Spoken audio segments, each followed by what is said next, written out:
যে অতিভুজ স্কয়ার, দেখো পিথাগোরাসের সূত্র, পিথাগোরাসের সূত্র পিথাগোরাসের সূত্র অনুযায়ী অতিভুজ স্কয়ার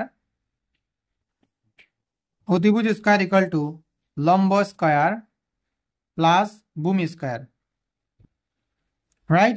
এক্ষেত্রে এখানে অতিভুজ হচ্ছে আমাদের এসি স্কয়ার, লম্ব হচ্ছে আমাদের বিসি, আর ভূমি হচ্ছে আমাদের এবি।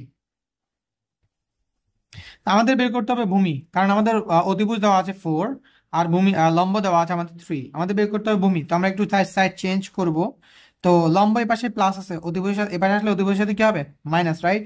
তাহলে আমরা লিখবো যে AB square is equal to AC square minus BC square. লম্ব এ পাশে প্লাস ছিল, সমান সমান এর পাশে প্লাস ছিল, এ পাশে আসলে কি হবে? মাইনাস।